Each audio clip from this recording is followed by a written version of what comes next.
in open court. And a member of the family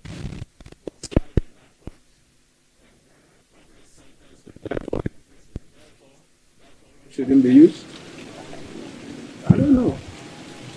I really don't know. So you disagree with her description of the process? Oh, sure. I mean, these things are neither here nor there. In the long run, it is the substance of the matter that matters. The substance of the matter. Was she given a fair hearing? She said she wasn't. Oh, what? I don't know. This was in camera. How did she say she was not given a fair hearing? Because of what I said, bodily searches, and her family shouldn't be there. If the thing is to be, the Constitution says 146(5) plus 5. All proceedings under this article shall be held in camera, and the justice or chairman against whom the petition is made is entitled to be heard in his defense by himself or by a lawyer or other expert of his choice. So if it's in camera, has a provision for, allowing your relatives in? What's the provision? So she didn't have any cause to complain? I mean, unless she has a different understanding of what in-camera proceedings mean. She felt that it was because of the non-fairness of the process, the reason she went ahead, irrespective of the fact that this is supposed to be in camera, to even hold a press conference to update Ghanaians on what she believed was happening. You think that was wrong? Now, that in itself is a very grave violation of the provision. Is that in camera? You go and hold a live press conference airing what happened in camera.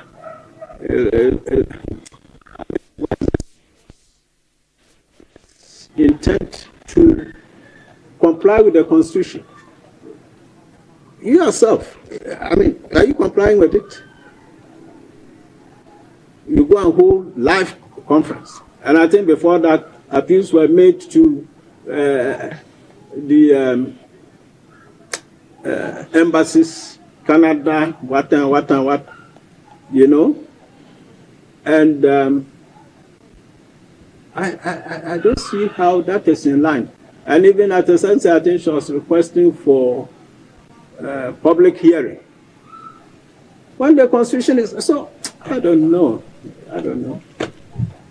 But the public hearing, it wouldn't be the first time such a thing would be requested for, because I know that during the time of Theodora Georgina Wood, her ladyship, there were also petitions to remove her, and the understanding is that there was a conversation with the former president, John Mills, and she requested that if you're going to take me through this process, then let it be public, and that was abandoned eventually.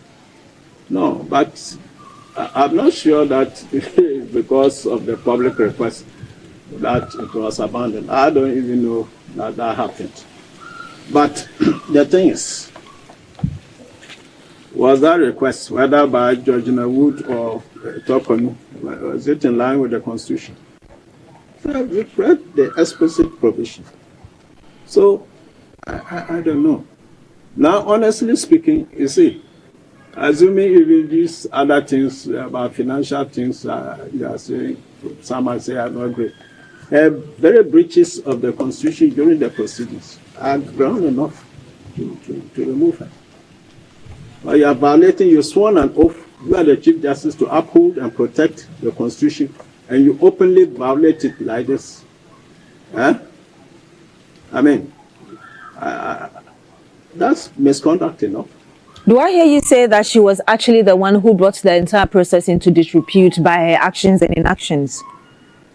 Oh, I mean, I'm pointing to particular things. But I don't know what the committee could have done that she would be, because these were in camera. But press conference was an open thing. We all saw it. Appeals to the embassies of Canada, US, and whatnot, in the public domain. I don't see how that is in line with the confidentiality clause of the Constitution. You say that the process was fair, but I want to read to you the page 3 of that presidential seal that was released. Yes. And it says that now, therefore, know ye all men, that I, John Dramani Mahama, President of the Republic of Ghana, in pursuance of the said Article 1469, do hereby remove the said Chief Justice, Justice Gertrude Araba Esabasa Kitokonu, from the office of Chief Justice and Justice of the Supreme Court with effect from the date thereof. You say the process was fair. Is it fair to remove somebody who is being investigated as Chief Justice, not just as Chief Justice, but also as a judge of the or a Justice of the Supreme Court? Look, the moment you become Chief Justice, you don't hold two offices, one as Chief Justice and one as Justice of the Supreme Court. Let me read the composition of the Supreme Court to you. 128, clause 1. The Supreme Court shall consist of the Chief Justice and not less than 9 other justices of the Supreme Court. So, I mean, from this provision, it means that the Chief Justice is considered as a Justice of the Supreme Court. In her right as Chief Justice. The others two are Justices of the Supreme Court. So let's go by common sense. I mean, are we saying that the time she was Chief Justice, if somebody wanted to know the number of justices on the Supreme Court, you say, oh, there are 14, because you have the Chief Justice who is 1, and 2, the Chief Justice in her capacity as Justice of the Supreme Court, those are 2 people. I mean, it doesn't make common sense. And from the provision, I mean, she is a Justice of the Supreme Court in her capacity as Chief Justice. So the point you're trying to make is that there is nothing unfair about removing her as a Chief Justice at the same time as a judge, because it's the same person. Once she is removed as Chief Justice, that's all. She's not holding a split position. She's not a split personality. As per the provision I've read to you, the Supreme Court shall consist of the Chief Justice and 9 other justices. So she's a Chief Justice. She's a Justice of the Supreme Court in her right, in her position as Chief Justice, and then 9 others. So I mean. All right, and those are bits from an interview, an extensive interview conducted by Beatrice Edu with Justice Atuguba on the matters arising from the removal of the Chief Justice Gertrude Tokonu there, Blay. Very interesting conversation over there. I mean, it's like we said earlier, it's nice to hear from some of these justices. I think the point we ended on was his comments about whether the removal means that she has been removed from office as a Justice of the Supreme Court as well. As well as a Chief Justice. And he used the provision to merge the 2 positions to say that, well, you can't separate them. It's so one and the same. Very interesting views from Justice Retired William Atuguba over there. Well, that's our show for today. It's been a good run. But before we go, if you're looking for a university that will prepare your child for the future, then Academic City University is the best choice for you. At Academic City University, we don't just teach a child, we nurture creators, innovators, leaders who shape tomorrow's world today. We offer undergraduate programs in engineering, computer science, business and communication arts, and our BSc in artificial intelligence and robotics engineering are the very first and only one of its kind in sub-Saharan Africa. With world-class facilities and industry-experienced faculty, students don't just learn the latest technology, they create it. And for working professionals who are looking to do MSc programs, we have MSc programs in cybersecurity, data science, analytics, as well as professional certificate programs for you. At Academic City University, our programs are practical, they're relevant, they're future-focused, and they're available to you today. Give us a call on 026-269-3870. or you can visit our website, act.edu.gh, for more information. Admissions are now open. Academic City, make your mark.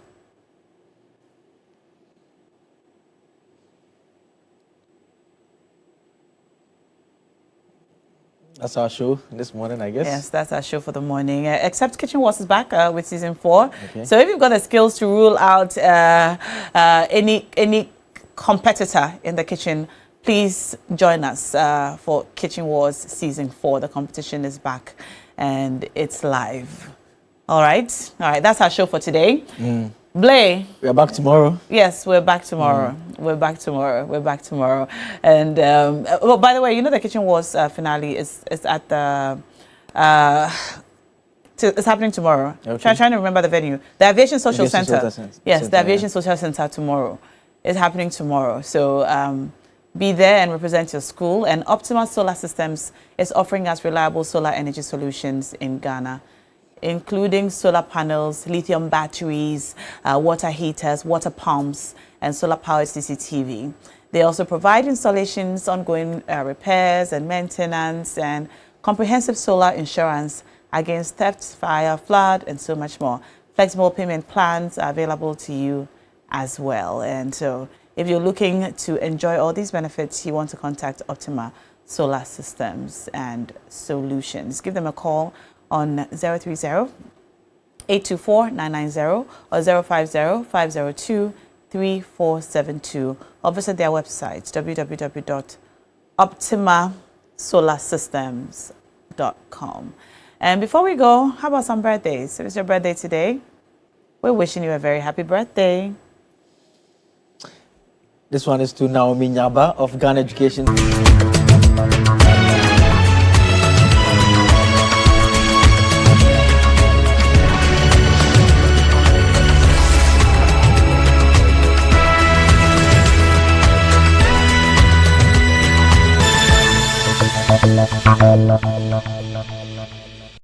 They are everywhere, in roadside shops, small workshops, and makeshift yards. Ghana's craftsmen shape furniture, sew clothes, and build homes. But for many customers, the story is the same. Promises made, deadline missed, expectations crushed. Before I get up and say, do this for me, it means that I'm prepared. And I needed the thing on time. So if you disappoint me, I will definitely get annoyed. I get very disappointed when this happens. I put my hopes on the clothes to use for a particular occasion and they disappoint me. To me, yeah. Just you have to tell the person, say, I can't do it. But why does this keep happening? Part of the challenge is funding. Most artisans learn through apprenticeship. They pick up the skill, but rarely the discipline of deadlines, customer care, business ethics, or adequate funding. Sometimes we agree on an amount, and when they make a deposit, we use the money for other pending works, and that is what brings the problem. You might give a timeline of 2 weeks to a customer, but the materials needed for the work may not be ready within the time frame.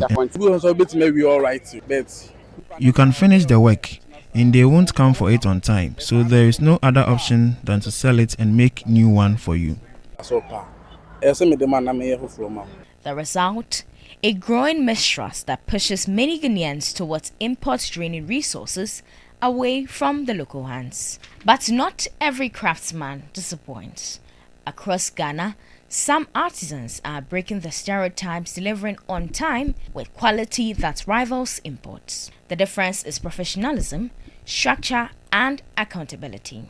Because they are not certain that they will get a job tomorrow to do, they kind of jump onto any new job that comes their way. He's going to promise you he's going to start the job tomorrow, but he's not going to start tomorrow. We always wished that facility owners engage them in formal contracts. When you do that, the person knows that he or she can be taken on, especially when terms of contracts are not met. The way forward is clear.